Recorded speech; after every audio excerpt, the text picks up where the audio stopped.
जय हिंद दोस्तों, नयन online class में आप सभी का स्वागत है। आज हम लोग 10th का जो मैथ पढ़ाए थे पिछले क्लास में, उससे हम लोग आगे बढ़ेंगे। देखिए, उसी 3.6 चैप्टर है, उसमें पहला सवाल हम लोग देख लिए थे। आज हम लोग दूसरा देखेंगे। देखिए क्या है। सवाल 2 में बोल रहा है, निम्न समस्याओं को रैखिक समीकरण युग्म के रूप में व्यक्त करना है। मतलब जो नीचे में सवाल दिया हुआ है ना, उस सवाल को सॉल्व करके पहले रैखिक समीकरण के रूप में क्या करना है, व्यक्त करना है। अब फिर अनेक हल ज्ञात करना है। देखिए ध्यान से, व्यक्त कीजिए और फिर अनेक हल ज्ञात करने। मतलब कहने का मतलब पहले उसको रैखिक समीकरण में व्यक्त करना है सवाल को, और फिर उसको क्या करना है, हल ज्ञात करना है। अब देखिए, तो सवाल पर ये क्या है सवाल, ऋतु धारा के अनुकूल 2 घंटा में 20 किमी तैर सकती है और धारा के प्रतिकूल 2 घंटा में 4 किमी मतलब किलोमीटर तैर सकती है। उसकी स्थिर जल में, देखिए ध्यान से, स्थिर जल में तैरने की चाल तथा धारा की चाल दोनों ज्ञात करना है। सबसे पहले इस तरह का नाव वाला सवाल रहेगा तो ध्यान रखना है, वो पानी में, अगर पानी इस तरह से चल रही है तो पानी अगर बहती है इस तरह से, तो ध्यान से सुनिए, अगर धारा जिधर है, अगर उधर ही नाव भी चलेगा तो स्पीड क्या होता है, दोगुना, कहने का मतलब जुटेगा। और धारा उसके विपरीत चलेगा तो स्पीड क्या होगा, घटेगा। इसका मतलब क्या होगा, अगर अनुकूल बोलेगा तो जुटेगा और प्रतिकूल बोलेगा तो घटेगा। तो ये ध्यान में रखना है। अब देखिए यहाँ पर, देखिए चाल है, तो पहले इसको मान लीजिए, लिखेंगे माना कि स्थिर जल में नाव की तैरने की चाल मान लीजिए x किमी पर h है। स्थिर जल में नाव की चाल कितना मान लिया हम लोग, x किमी पर h, एवं वहां से धारा की चाल y किमी पर h, या आप यहाँ पर लिख सकते हैं शांत जल में नाव की चाल और धारा की चाल। तो शांत जल में x मान लीजिए, धारा का y, या जो भी मानना है, ये भी जो भी मानना है मान सकते हैं। तो समझ में आ गया। देखिए फिर पढ़िए, ऋतु के धारा के अनुकूल, तो हम क्या बोले अभी, धारा के अनुकूल होगा तो जुटेगा। 2 घंटा में इतना किमी तैर सकती है, और धारा के प्रतिकूल, यहाँ देखिए धारा के प्रतिकूल मतलब घटेगा। 2 घंटा में 4 किलोमीटर तैर सकते, तो उसकी स्थिर जल में, अब देखिए यहाँ से प्रश्नानुसार, अब देखिए चाल है तो चाल बराबर क्या होता है, यहाँ तो फॉर्मूला अगर नहीं लगाएंगे तब पर भी बनेगा, लेकिन चाल बराबर क्या होता है, दूरी बट्टा समय, ये होता है। तो यहाँ से अगर हम समय बराबर निकालेंगे तो समय बराबर क्या हो जाएगा, समय बराबर दूरी बट्टा चाल। अब देखिए इसी पर बनेगा, ये जो सवाल है इसी फार्मूला पर क्या होगा, सॉल्व होगा। अब देखिए ध्यान से, पहला देखिए, इसको उल्टा के लिखना है, पहले ये लिखना है बाद में ये लिखना है, या तो पहले ये भी लिखिएगा तो उससे भी फर्क। दूरी देखिए पहला में कितना है, दूरी है कितना, 20 किलोमीटर, तो यहाँ हम लोग लिखेंगे 20। चाल कितना है, देखिए नाव की चाल है x और धारा की चाल y, तो अनुकूल है तो दोनों को हम लोग जोड़ देंगे, बराबर समय कितना लग रहा है, 2 घंटा।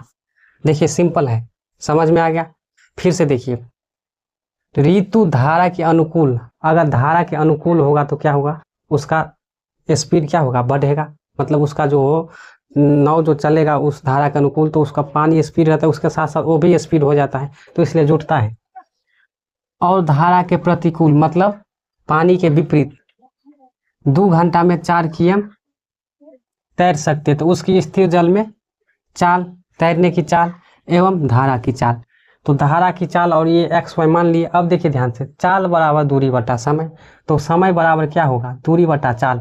तो देखिए यहाँ से समय दिया हुआ है 2 घंटा, तो हम लोग इसको उल्टा करके लिए पहले ये लिखे, तो दूरी कितना है 20 किलोमीटर, चाल कितना है 1 का x y, तो अनुकूल होगा तो जुटेगा, और टाइम कितना है 2 घंटा। अब इसको आप लोग सॉल्व कीजिएगा, तो जब बीच में बराबर रहता है तो ऊपर से ऊपर क्या होता है, कटता है, और नीचे से नीचे, तो 2 से हम लोग काटेंगे तो 10। अब क्रॉस गुना कीजिए तो 1 को यहाँ से हो जाएगा, ये हमारा समीकरण फर्स्ट। इतना समझ में आ गया। अब देखिए फिर ध्यान से, अब इस लाइन को देखिए, यहीं पर बनेगा ये भी। दूरी कितना है 4, प्रतिकूल बोल रहा है तो घटा दीजिएगा, पहले वाला में से दूसरी घंटा, पहले वाला में से दूसरी वाला घटा दीजिएगा तो आ जाएगा। अब देखिए ध्यान से, समय कितना है 2 घंटा। अब काट दीजिए यहाँ से, तो ये हो जाएगा x माइनस वाई बराबर 2, समीकरण सेकेंड। अब इसको सॉल्व कर दीजिए विलोपन विधि से या जो भी होगा। यहाँ पर प्लस है, यहाँ पर माइनस है, तो जब साइन डिफरेंस रहता है, मतलब अलग अलग साइन रहता है, तो समीकरण को क्या करते हैं हम लोग, जोड़ते हैं। अगर साइन सेम रहता है तो घटाते हैं। यहाँ पर प्लस, यहाँ पर माइनस, x का गुणांक y का गुणांक 1, यहाँ पर भी y का गुणांक 1। तो हम लोग क्या करेंगे, लिखेंगे समीकरण फर्स्ट प्लस सेकेंड से। समीकरण फर्स्ट x प्लस वाई बराबर 10, सेकेंड है x माइनस वाई बराबर 2। जोड़िए तो ये कट जाएगा, करने का मतलब y में से y घट जाएगा, ये हो जाएगा हमारा 2x, ये हमारा 12, ये कटेगा तो x का मान 6, x का मान कितना आ गया 6। अब x का मान समीकरण फर्स्ट में या सेकेंड में रखने पर तो समीकरण फर्स्ट क्या है, x प्लस वाई बराबर 10, तो x का मान 6, y बराबर 10, कहने का मतलब y बराबर 10 माइनस 6, तो y का मान 4। अब यहाँ से x का मान 6 और y का मान, कहने का मतलब स्थिर जल में नाव की तैरने की चाल कितना हो गया, x के एम पर एच, कहने का मतलब 6 के एम पर एच आ गया। कितना, x बराबर 6 के एम पर एच इसका चाल है स्थिर जल में। और यहाँ पर धारा की चाल, जो पानी बह रही है उसका चाल, तो पानी की चाल मतलब कितना हो गया 4 के एम पर एच। यही दोनों क्या करना था हम लोग को, ज्ञात करना था। समझ में आ गया। चलिए अब हम लोग आगे बढ़ते हैं। 2 क्या है, सवाल नंबर 2 है, 2 महिलाएं एवं 5 पुरुष एक कसीदे के काम को साथ साथ 4 दिन में पूरा कर सकते हैं। 2 महिलाएं और 5 पुरुष एक कसीदे में काम कर रहे हैं, और जब दोनों काम कर रहे हैं साथ साथ, तो उस काम को 4 दिनों में क्या कर रहे हैं, पूरा कर रहे हैं। जबकि आगे का लाइन पढ़िए, जबकि 3 महिलाएं 6 पुरुष इसको 3 दिन में पूरा कर सकते हैं। देखिए 2 महिलाएं 5 पुरुष 4 दिन में पूरा कर सकते हैं, और 3 महिलाएं 6 पुरुष कितना दिन में, 3 दिन में। ज्ञात कीजिए कि इसकी कार्य को करने में एक अकेली महिला कितना समय लेगी।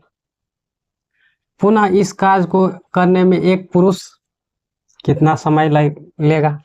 कहने का मतलब महिला और पुरुष का कार्य क्या करना है, ज्ञात करना है, टाइम ज्ञात करना है, दोनों को कितना समय लेगा। तो सबसे पहले मानना पड़ेगा हम लोग को।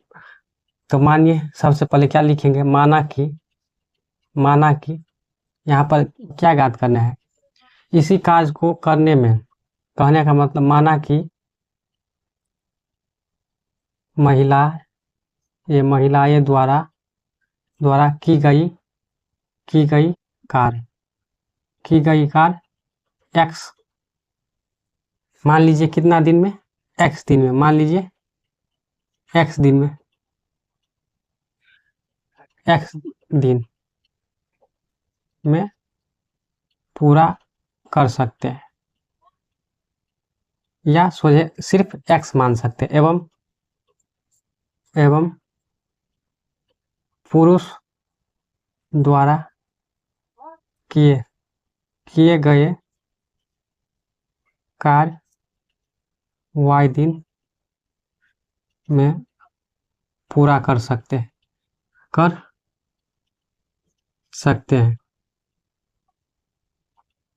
समझ में आ गया। अब देखिए प्रश्नानुसार एक महिला, यहाँ पर 2 महिलाएं, मान लीजिए एक महिला यहाँ पर लिखेंगे एक दिन में कितना कार्य करेगा, 1/x कार्य। समझ में आ गया। एक महिला एक दिन में कितना कार्य, तो 1/x कार्य। वही प्रोसेस पुरुष में, तो पुरुष कितना करेगा, 1/y, क्योंकि पुरुष को हम लोग y माने। अब देखिए ध्यान से, इसमें कितना है महिलाएं 2, तो हम लिखेंगे 2, और इसमें कितना है x माने है उसका कार्य, तो 2 महिला इतना कार्य करेगा। देखिए यहाँ पर एक महिला एक दिन में इतना कार्य कर रहा है, तो यहाँ पर देखिए यहाँ पर एक है तो यहाँ पर एक होगा, तो यहाँ पर 2 महिला तो 2/x, फिर यहाँ पर प्लस दोनों मिला के कर रहा है तो फिर 5 पुरुष क्या है y, तो दोनों कितना कर रहा है साथ में 4, तो यहाँ पर भी फ्रैक्शन में होगा। अब सबको क्या करना है, सॉल्व कर देना है। अब समीकरण इसको फर्स्ट कर दीजिए। अब दूसरा लाइन देखिए, वही प्रोसेस 3 महिला तो 3/x प्लस कितना 6 पुरुष तो 6/y बराबर कितना दिन 1/3 दिन। अब देखिए ध्यान से, मतलब इन दोनों का जो कितना है 1/3, ये समीकरण सेकेंड। अब देखिए इस समीकरण फर्स्ट से या सेकेंड से जो भी यहाँ पर हम लोग मान लेंगे, माना कि 1/x बराबर a और 1/y बराबर b, क्योंकि यहाँ पर देखिए ध्यान से 2 गुने 1/x लिख सकते हैं हम लोग, यहाँ पर 5 गुने 1/y लिख सकते हैं, यहाँ पर 1/4, तो इसको क्या लिख सकते हैं हम a, तो 2 गुने a और 5 गुने b बराबर 1/4। अब इसको सॉल्व कीजिए तो क्रॉस से गुना कीजिए तो ये हो जाएगा 8 है, ये हो जाएगा 20b और ये हो जाएगा 1। अब इस समीकरण क्या कर दीजिए 3।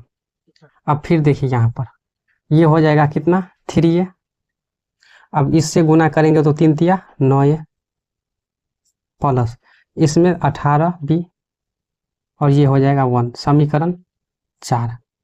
अब समीकरण फर्स्ट और सेकेंड का जो a या b का गुणांक क्या करना है, सेम करना है, तो सेम कीजिएगा तो क्या होगा, देखिए यहाँ से और यहाँ से, यहाँ भी क्या आ रहा है 9 कॉमन आ रहा है, यहाँ भी 4 कॉमन आ रहा है, तो नहीं होगा तो इसमें कर दीजिए, यहाँ पर 9 से गुना, यहाँ से 8 से गुना, तो बराबर हो जाएगा तब 72a प्लस 9 दूनी 18 b बराबर 9, फिर यहाँ पर 72a और 18 8 144 b और 8 घटाने पर, क्योंकि साइन सेम रहता है, क्योंकि क्या होता है समीकरण फर्स्ट या सेकंड में हम लोग क्या करेंगे, अगर साइन सेम रहेगा दोनों समीकरण में तो घटाने पर, तो अब घटाइए, ये कट जाएगा हमारा, ये घटाइएगा तो 6, अब ये 6 तो ये 7, 7 में से 3 मतलब 36 b बराबर 1, कहने का मतलब b का मान 1/36।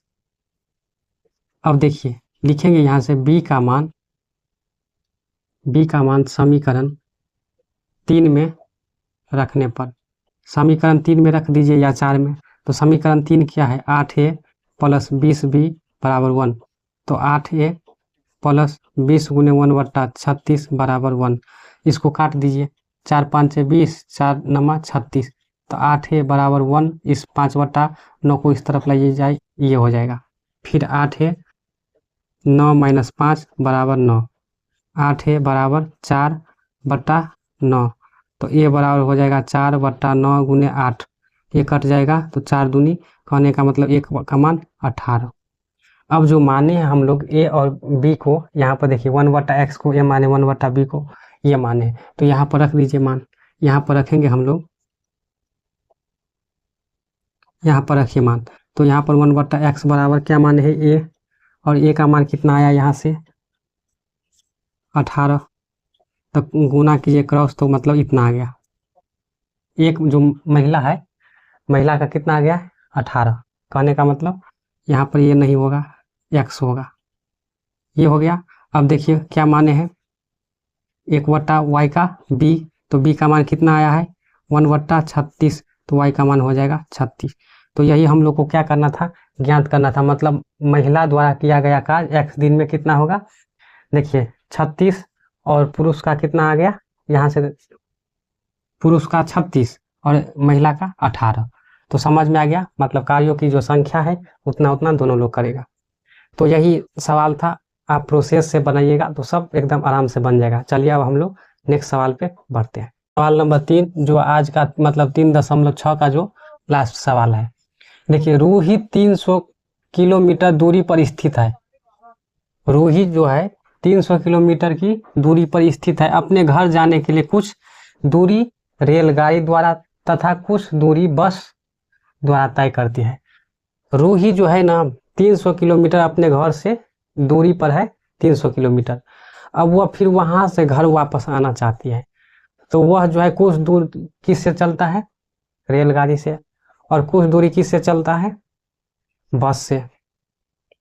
अब बस से द्वारा तय करती है यदि वह 60 किलोमीटर रेलगाड़ी से तथा शेष बस से यात्रा करती है, मतलब वह जो है रूही जो है 60 किलोमीटर किससे यात्रा करती है, रेलगाड़ी से, और शेष, तो शेष का कितना हो जाएगा, 300 में से 60 घटाइएगा, मतलब 240 किलोमीटर जो है वो किससे यात्रा करती है, बस से।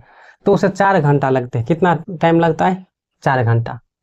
यदि वह 100 किलोमीटर रेलगाड़ी से, अगर वह 100 मीटर, मतलब पहले 60 चलती थी रेलगाड़ी से, अगर मान लिए वो 60 के जगह पर 100 किलोमीटर रेलगाड़ी चलेगी, तो शेष बस से यात्रा करेगा तो 10 मिनट कितना टाइम लगता है, अधिक। तो 10 मिनट अधिक ये लगते हैं। तो रेलगाड़ी एवं बस की क्रमशः चाल ज्ञात करना है। तो देखिए बहुत ईजी है। सबसे पहले हम लोग मान लेंगे, माना कि रेलगाड़ी की चाल बराबर x km पर h है। इतना समझ में आ गया। एवं बस की चाल y km पर h है। समझ गए। अब देखिए ध्यान से प्रश्नानुसार। अब देखिए ध्यान से, अभी हम लोग देखे थे चाल बराबर, तो चाल ज्ञात करना है और चाल हम लोग मान लिए हैं।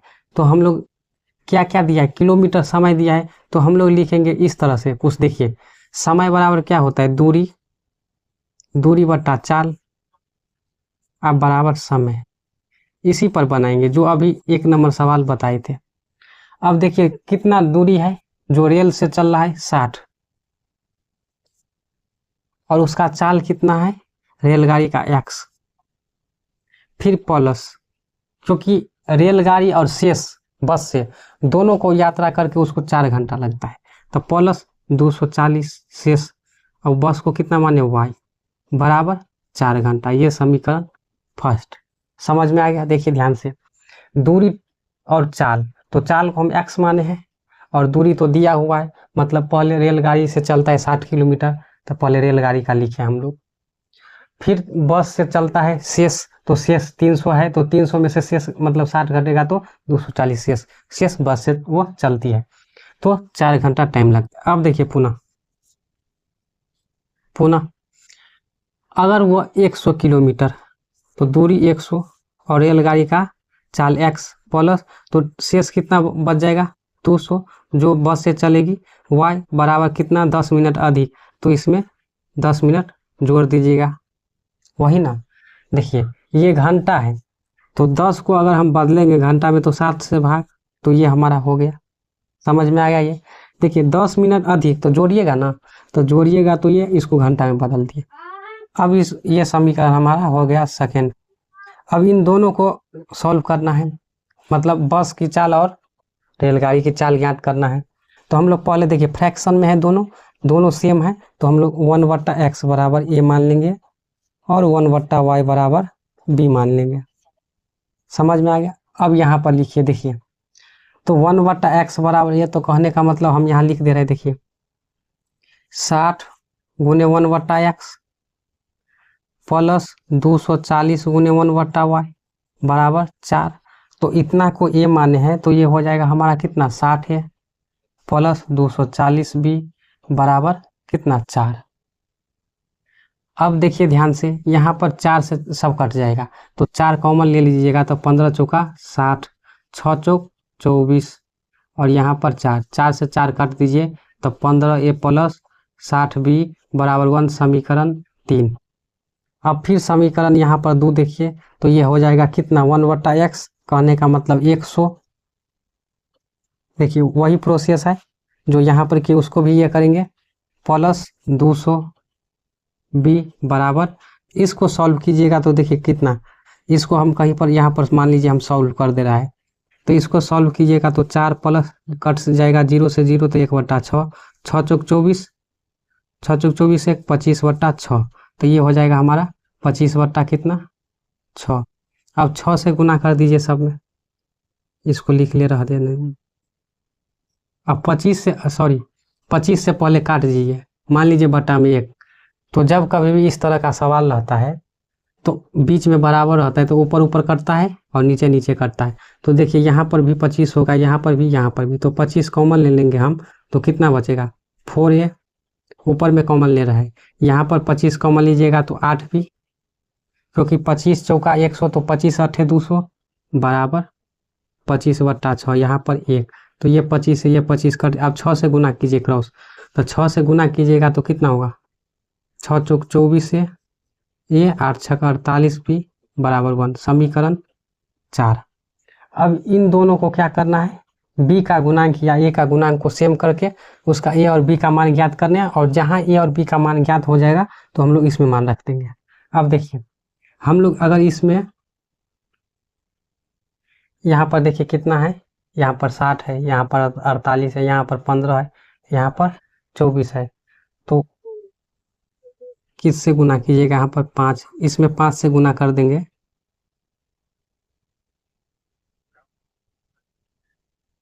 देखिए ध्यान से कितना से गुना करें, ये दोनों बराबर, इसमें तो 3 है तो मतलब इसका गुणनखंड करिएगा तो 15 का गुणनखंड मतलब 3 गुने 5, और यहाँ पर 24 है तो 3 गुने 8, मतलब यहाँ पर 8 से गुना कर दीजिए और यहाँ पर 5 से गुना कर दीजिए। अब जब गुना कीजिएगा यहाँ पर तो देखिए क्या आता है, गुना कीजिएगा तो 120a, और यहाँ पर 8 छक 24 240, 240 भी बराबर 8। फिर यहाँ पर गुना कीजिएगा तो 120a प्लस 8 पंचे 40 और 4 पंचे 20, 4 24 b बराबर कितना हो जाएगा ये 5। समझ में आ गया। देखिए ध्यान से यहाँ पर 8 छक 48, सॉरी यहाँ पर 48 हो, 8 छक 48। अब देखिए घटाइए, क्योंकि साइन सेम रहता है तो घटाइए से कट जाएगा। अब यहाँ पर घटाइए तो 40,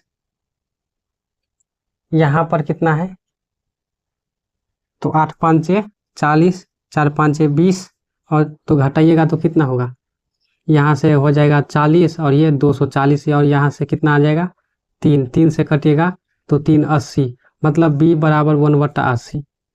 कितना आ गया b का मान 1/80, क्योंकि यहाँ पर इससे कटे हैं। तो अब b का मान हम लोग समीकरण 3 में रखेंगे।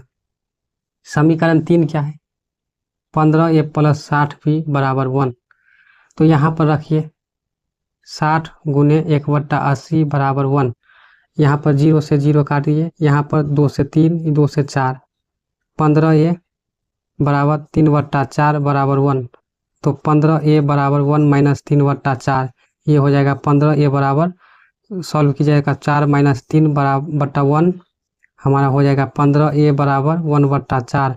कहने का मतलब यहाँ से a का मान कितना आएगा 1/4 गुने 15, क्योंकि ये इधर जाएगा तो भाग में आ जाएगा, तो a का मान 1/60। अब जब a और b का मान ज्ञात हो गया तो हम लोग यहाँ पर रखते थे, यहाँ पर जगह नहीं था। देखिए तो कितना माने हैं 1/x बराबर a, तो 1/x बराबर a का मान कितना ज्ञात हुआ है 1/60। कहने का मतलब a का मान 60 km/h। समझ में आ गया। अब यहाँ से 1/y बराबर b, 1/y बराबर b का मान 1/80, y का मान 80 km/h। तो यही ये 60 और ये 80, यही दोनों का क्या है चाल है, मतलब स्पीड है। तो समझ में आ गया। चलिए आज के लिए इतना ही। ये हमारा लास्ट सवाल 3.6 का। अब जो 3.7 है वो परीक्षा के पॉइंट ऑफ व्यू से नहीं है, फिर भी हम लोग उसको सॉल्व करेंगे। चलिए अब फिर मिलते हैं नेक्स्ट क्लास में, तब तक के लिए जय हिंद।